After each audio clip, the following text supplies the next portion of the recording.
Hello friends, welcome once again in the video. और आज जिस टॉपिक पर हम बात करेंगे वो है आपका हॉस्पिटल फॉर्मुलरी सिस्टम। ये जिस सब्जेक्ट पर बेस्ड है वो है हॉस्पिटल एंड क्लिनिकल फार्मेसी और फार्मेसी प्रैक्टिस सब्जेक्ट पर। ये subject pharmacy students, diploma in pharmacy, degree in pharmacy, MBBS और पैरामेडिकल स्टूडेंट्स के लिए बहुत इंपॉर्टेंट है। कैसे, हम देखेंगे वन बाय वन। तो स्टार्ट करते हैं हम हॉस्पिटल फॉर्मुलरी सिस्टम। देखिए, हॉस्पिटल फॉर्मुलरी सिस्टम बना है एक वर्ड से, फॉर्मुलरी। फॉर्मुलरी जहां पर भी दिमाग में आए, मतलब आप किसी बुक की बात कर रहे हो जिसमें इंफॉर्मेशन दी हुई है रिलेटेड टू द ड्रग्स, तो मैनुअल है एक फॉर्मुलरी सिस्टम जिसके अंदर फार्माकोलॉजिकल इंफॉर्मेशन है ड्रग्स की। इसके अलावा information regarding how to prescribe and dispense the drug, कैसे प्रिस्क्राइब करनी है और कैसे डिस्पेंस करनी है। अगर आप परिभाषा की बात करें, डेफिनेशन की, तो डब्ल्यूएचओ के डेफिनेशन के हिसाब से, according to WHO, a formula is a manual containing clinically oriented summaries of pharmacological information about selected drugs. The manual may also include administrative and regulatory information pertaining to the prescribing and dispensing of drug. Formulary एक manual है, ये रहा आपके सामने, containing जिसके अंदर है clinical oriented summaries of pharmacological information about selected drugs. सारी ड्रग्स नहीं, सेलेक्टेड ड्रग्स के बारे में जानकारी दी हुई है। इसके अलावा द मैनुअल में also include administrative and regulatory information pertaining to the prescribing and dispensing of drug. Drug को कैसे प्रिस्क्राइब करनी है और कैसे डिस्पेंस करनी है, उसका एडमिनिस्ट्रेटिव और रेगुलेटरी इंफॉर्मेशन भी दी हुई है। हम देखेंगे इंपॉर्टेंस ऑफ फॉर्मुलरी। फॉर्मुलरी क्यों इंपॉर्टेंट है? पहला है, it helps to limit the drug budgets और decrease in cost, increases the number of therapeutic alternative. जो टोटल खर्चा आता है दवाओं को, उनको कम करना, मतलब कॉस्ट कम करना। हमारे पास बहुत सारी दवाएं अवेलेबल हैं, कौन सी दवा सस्ती है और हमारे पास उपचार हो जाएगा, मरीज का डिजीज ठीक हो जाएगी, तो बेस्ट ड्रग कौन सी है कम खर्चे के अंदर ठीक करने के लिए पेशेंट को, उसको चूज करना, ये काम होता है पहला फॉर्मुलरी का। दूसरा is significance importance, it checks improper prescribing and use of medicine. Drugs proper तरीके से प्रिस्क्राइब की हुई हैं और यूज की जा रही हैं, उसको चेक करना, यह है दूसरा सिग्निफिकेंस। तीसरा है ensures presence of safe and efficacious drugs. जो ड्रग्स हैं वो सेफ हैं और इफेक्टिव ड्रग ही दी जा रही है, उसको सुनिश्चित करना, ये तीसरा फंक्शन है फॉर्मुलरी का। चौथा है, इट प्रोवाइड्स अनबायस्ड इंफॉर्मेशन। जो हकीकत जानकारी है उसी को प्रोवाइड करना, यही काम है फॉर्मुलरी सिस्टम का, ताकि आप बेस्ट ड्रग यूज कर सके। किसी भी हॉस्पिटल के अंदर बहुत सारी दवाएं अवेलेबल हैं, हर कोई सप्लायर अपने हिसाब से क्लेम करता है कि मेरी दवा बेस्ट है, लेकिन हकीकत में दवा कौन सी इफेक्टिव है और उसकी जानकारी कौन सी असली, वही सुनिश्चित करती है कौन? Formulary. Next, it cuts high cost of handling in large number of drugs. बहुत सारी दवाएं लेने से मतलब ही नहीं है किसी भी हॉस्पिटल में, उसको रखने में, रख रखाव में और हैंडलिंग में खर्चा होगा। फॉर्मुलरी क्या करती है? उस कॉस्ट को कम करती है।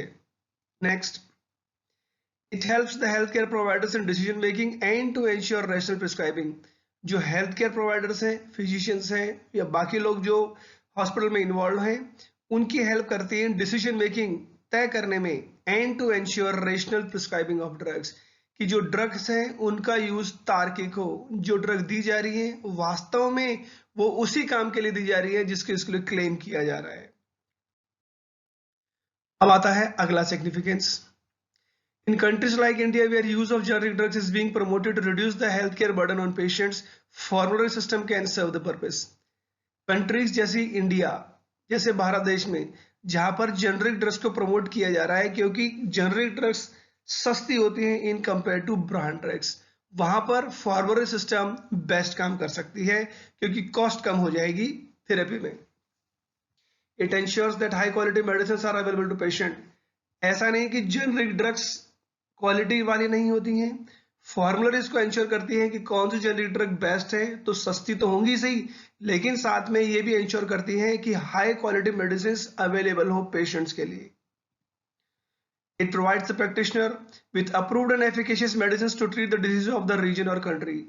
ये प्रैक्टिशनर को या फिजिशियन को प्रदान करती है जानकारी की अप्रूव्ड और एफिकेशियस मेडिसिन कौन सी है जिस कंट्री में वो काम कर रहा है। Next, it removes the irrational combination of drugs and also improves adverse drug reaction management. कई बार एक डोजेस फॉर्म में एक से ज्यादा ड्रग दी हुई होती हैं, वो क्या करती हैं, एक दूसरे के इफेक्ट को ही उल्टा करती हैं। तो वास्तव में ऐसी ड्रग की जरूरत है क्या? अगर ऐसा है तो फॉर्मुलरी क्या करती है, ऐसे कॉम्बिनेशन को हटा देती है। इसके अलावा improves adverse drug reaction management. कई बार दवा लेने की वजह से एडवर्स ड्रग रिएक्शन हो जाता है और मरीज की मौत भी हो सकती है। तो फॉर्मुलरी के अंदर पहले ही जानकारी है कि दवा लेने से पहले फिजिशियन को किस चीज का ध्यान रखना है, तो एडवर्स ड्रग रिएक्शन को भी बचाया जा सकता है। Next, hospital formulary reduces the inventory cost of drug. जो टोटल खर्चा आएगा रख रखाव में ड्रग्स के, उससे बोलते हैं इन्वेंट्री कॉस्ट। तो फॉर्मुलरी सिस्टम उसको कम करती है। It regulates the number of medicine bye improving the procurement and inventory management. ये नियंत्रित करती है कि कितनी ड्रग्स हैं और कितनी ड्रग्स को इन्वेंट्री की जाए, तो वो उसको नियंत्रित करने का काम किसका होता है, फॉर्मुलरी का। हम देख रहे हैं फॉर्मुलरी, लेकिन ये फॉर्मुलरी है क्या चीज, व्हाट इज दिस फॉर्मुलरी, और ये फॉर्मुलरी बनती कैसे है। तो हमारे पास क्वेश्चन है कि how to develop the formulary. इस फॉर्मुलरी को डेवलप करने का एक तरीका है क्या, हॉस्पिटल फॉर्मुलरी सिस्टम। एक सिस्टम है, उस सिस्टम की वजह से फॉर्मुलरी डेवलप होती है जिसमें कई लोगों का इन्वॉल्वमेंट है और तब जाकर हमारे पास ये चीज इंफॉर्मेशन अवेलेबल होती है। कैसे, देखते हैं। देखिए हॉस्पिटल फॉर्मुलरी सिस्टम क्या है। It is a system whereby medical staff of the hospital can select and evaluate medicinal agents and their various dosage form with the help of pharmacy and therapeutic committee। ये वो system है जहां पर medical staff अस्पताल का वो select कर सकता है कि कौन सी दवा बेस्ट है, उसकी जांच कर सकता है। अगर डोजेस फॉर्म अवेलेबल हैं, बहुत सारे अस्पताल के अंदर बहुत सारी दवाएं होती हैं, वेरियस सप्लायर होते हैं, तो कौन सी दवा यूज करनी है, बेस्ट कौन सी है, उसको जांच कर कर उस पर डिसीजन लेना with the help of pharmacy and therapeutic committee. Pharmacy और थेरेप्यूटिक कमेटी की मदद से। अब ये फार्मेसी एंड थेरेप्यूटिक कमेटी क्या है, इसके जानने के लिए आप देख सकते हैं चैनल पर एक वीडियो अपलोडेड है जिसके बारे में पूरी जानकारी दी हुई है। तो आपके सामने जो वेरियस डोजेस फॉर्म्स अवेलेबल हैं, इनमें से बेस्ट डोजेस फॉर्म कौन सा है उसको जांचना और सेलेक्ट करना, यही काम होता है किसका, हॉस्पिटल फॉर्मुलरी सिस्टम का। अगली जो चीज है, it provides them the required information on procuring, prescribing, dispensing and administration of number under brand name or generic names। Hospital formulary system health care providers या जो हेल्थ केयर में काम करने वाले जो लोग हैं, फिजिशियन हैं, फार्मासिस्ट हैं, नर्सेज हैं, उनको प्रोवाइड करती है इंफॉर्मेशन, जानकारी देती है कि कौन सी दवा खरीदनी है, कौन सी दवा प्रिस्क्राइब करनी है और कौन सी दवा डिस्पेंस करनी है। Next, it identifies the medicine that are appropriate and cost effective to the patient population. ये आइडेंटिफाई करती है, पहचानती है कि कौन सी मेडिसिन है सबसे बेस्ट है। बहुत सारी मेडिसिन जो अवेलेबल अस्पताल में, बेस्ट कौन सी है और कॉस्ट इफेक्टिव है, मतलब सस्ती है पेशेंट के लिए। देखिए अब तक हमने देखा फॉर्मुलरी क्या है और फॉर्मुलरी सिस्टम क्या है, लेकिन how to prepare and manage, ये बनती कैसे है और उसका मैनेज कैसे किया जाता है, ये देखना बहुत जरूरी है। तो हॉस्पिटल फॉर्मुलरी जो है ये 4 स्टेज में बनती है। अब किस स्टेज में क्या होता है, लेट अस सी। ये है पहली स्टेज, इसे बोलते हैं फॉर्मेशन ऑफ थेरेप्यूटिक कमेटी। इस स्टेज के अंदर फार्मेसी एंड थेरेप्यूटिक कमेटी का बनना होता है, जो फिजिशियंस, फार्मासिस्ट, नर्सेस और जो मेडिकल हेल्थ प्रोफेशनल्स अस्पताल में काम करते हैं पर्टिकुलर, वो मिलकर बनाते हैं। फार्मेसी एंड थेरेप्यूटिक कमेटी की डिटेल्स के बारे में वीडियो आप देख सकते हैं जो ऑलरेडी चैनल पर अपलोडेड है। दूसरे स्टेज में क्या होता है, development of drug formulary list. ये सभी लोग क्या करते हैं, एक लिस्ट तैयार करते हैं, उसे बोलते हैं ड्रग फॉर्मुलरी लिस्ट। तो इन सभी ने डिस्कशन के बाद ये एक लिस्ट तैयार कर दी जिसे बोलते हैं ड्रग फॉर्मुलरी लिस्ट। अब तीसरी स्टेज क्या है, development of drug formulary manual. इस फॉर्मुलरी लिस्ट से क्या तैयार कर दिया, मैनुअल तैयार कर दिया, मतलब list is converted into manual. ये तो सिर्फ दवाओं की लिस्ट ही है, लेकिन इन सब दवाओं के बारे में जानकारी देना, कब देना, कैसा देना, एडवर्स इफेक्ट क्या होता है, और भी कोई स्पेसिफिक जानकारी है वो और डाल दी, तो लिस्ट किस में कन्वर्ट हो गई, मैनुअल में कन्वर्ट हो गई थर्ड स्टेज पे। चौथे स्टेज पे क्या है, maintenance and monitoring of this manual. उसके बाद जितनी भी जानकारी है ये सबको दी जाती है, स्टाफ को दी जाती है। ये मैनुअल सबको डिस्ट्रीब्यूट किया जाता है और जो इंफॉर्मेशन है वो वास्तव में हकीकत में इम्प्लीमेंट हो रही है नहीं हो रही, एडीआर मॉनिटर हो रहा है नहीं हो रहा, तो सब चीज को लागू करना और उसके बाद उसको मेंटेन करना, ये होता है चौथे स्टेज में, जिसे बोलते हैं मेंटेनेंस या फिर मॉनिटरिंग। तो ये 4 स्टेज हैं, 1 2 3 4, जिसके द्वारा हॉस्पिटल फॉर्मूलरी तैयार की जाती है। देखिए अब हम देखते हैं थोड़ा सा डिटेल के अंदर कि इन स्टेजेस में क्या है। तो drug formulary has 4 stages of development, 4 stage होती है इसके डेवलपमेंट की। स्टेज 1 ये एडमिनिस्ट्रेटिव स्टेज है, जिसके अंदर there is formation of PTC, pharmacy and therapeutic committee बनती है। It develops policies and procedure for medication use in the hospital. PTC क्या करती है कि जो पॉलिसी बनाती है और तरीके तैयार करती है, प्रोसीजर तैयार करती है कि किसी भी दवा को कैसे यूज किया जाए अस्पताल के अंदर। यह है पहली स्टेज। दूसरी stage, it deals with the development of drug formulary list. Drug formulary list को तैयार करने का काम होता है सेकंड स्टेज में। Includes selection of therapeutic classification scheme, collection of necessary data for analyzing existing drug use patterns, analyze morbidity and drug utilization patterns, to conduct drug class reviews, approve the formulary list for use in the health facility, and educate hospital personnel about policies and procedure on non-formulary drug use, additions and deletion to the formulary, and generic and therapeutic substitution. कोई पुरानी दवा है उसको हटाना, नई दवा को जोड़ना, कोई जेनरिक ड्रग उसकी जानकारी देना, किसी दवा की अगर वजह से अगर ज्यादा बीमारी फैल रही है या फिर मौतें हो रही हैं, उस दवा को हटाना, वो सारी जानकारी, पूरा डाटा तैयार करना होता है। ये होता है स्टेज 2, मतलब उसी के अनुसार एक लिस्ट तैयार होती है जिसको बोलते हैं फॉर्मूलरी लिस्ट। तीसरी stage, to develop drug formulary manual. List को किस में कन्वर्ट करना? मैनुअल में कन्वर्ट करना। इसमें क्या होता है? ड्रग इंफॉर्मेशन मोनोग्राफ, जो पहले ड्रग चूज की गई थी सेकंड में, उसकी डिटेल में जानकारी देना, यही होता है मोनोग्राफ। इसके अलावा इंडेक्स तैयार करना, फॉर्मेशन ऑफ इंडेक्सेस। इंडेक्स आप समझते हैं, ताकि to facilitate the use of manual, ताकि आप मैनुअल को यूज कर सके, and to produce and distribute the manual. और ये मैनुअल ऐसा नहीं कि तैयार कर दिया, उसको प्रोड्यूस करना और डिस्ट्रीब्यूट भी करना, ये होता है तीसरे स्टेज में। अब बात करते हैं चौथे स्टेज पे। Last stage to maintain formulary process. जो प्रोसेस है फॉर्मुलरी वाला, उसको मेंटेन करना, उसको लागू करना। Developing and implementing standard treatment guidelines, to design and conduct ongoing drug evaluation program, to design and to implement address drug reaction monitoring system and update the formulary list और manual. तो ये है आपकी stage 4 के अंदर कि उसको develop करना, गाइडलाइन को, निर्देशों को डेवलप करना। इसके अलावा अगर कोई दवा यूज हो रही है तो उसके बारे में और जानकारी ऐड करते रहना और सबको जानकारी देते रहना। It includes the use of expert panels और सब कमिटी ऑफ द पीसीटी। ऐसा नहीं है कि पीसीटी अपने आप काम करती है। पीसीटी या फार्मेसी थेरेप्यूटिक कमेटी सब कमिटीज भी बना सकती हैं, जहां पर सब कमिटीज अपनी इंफॉर्मेशन देती है और ड्रग के बारे में जानकारी ज्यादा या कम की जा सकती है मैनुअल के अंदर। अब ये सब कमिटी किससे हो सकती है? कैंसर से रिलेटेड हो सकती है, कार्डियोवास्कुलर से हो सकती है, एड्रेस रिएक्शन कमेटी भी हो सकती है, बायोटेक्नोलॉजी सब कमेटी भी हो सकती है। तो फार्मेसी थेरेप्यूटिक कमेटी अपने आप के अलावा इन सब कमिटीज की मदद से भी काम करती है। अब ये फॉर्मूलरी बन गया, आपके पास वो फाइल तैयार हो गई, तो ये रही फाइल आपके सामने, मैनुअल तैयार हो गया। लेकिन इसके कुछ कैरेक्टरिस्टिक्स हैं, what are the desirable features, question आ सकता है। तो क्या क्या होना चाहिए? तो ये रहा आपके सामने 1 by 1 जो मैनुअल तैयार हुआ है, जिसके अंदर ड्रग्स के बारे में जानकारी है। It must contain enough information to help physician in making a rapid prescribing decision. इसके अंदर पर्याप्त जानकारी होनी चाहिए ताकि जो फिजिशियन या डॉक्टर हैं वो आराम से ड्रग के बारे में जानकारी लेकर ड्रग को यूज कर सकते हैं या फिर दे सकते हैं मरीज को।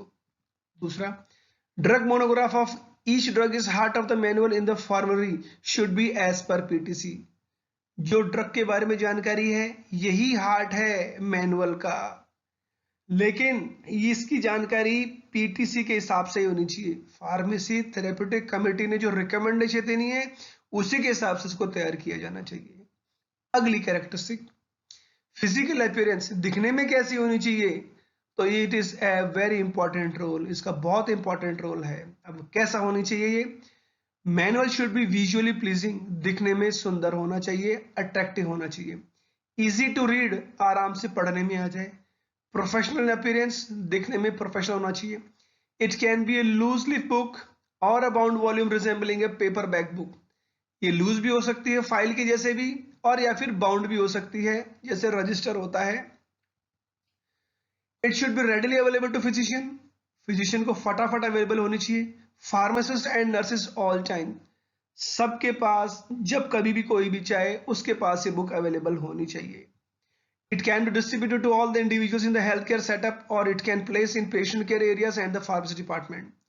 ये डिस्ट्रीब्यूट भी की जा सकती है इंडिविजुअल को, और या फिर आपको ऐसे एरिया में रखना है जहां पर फार्मासिस्ट हैं और पेशेंट है। तो these are the characteristics of manual.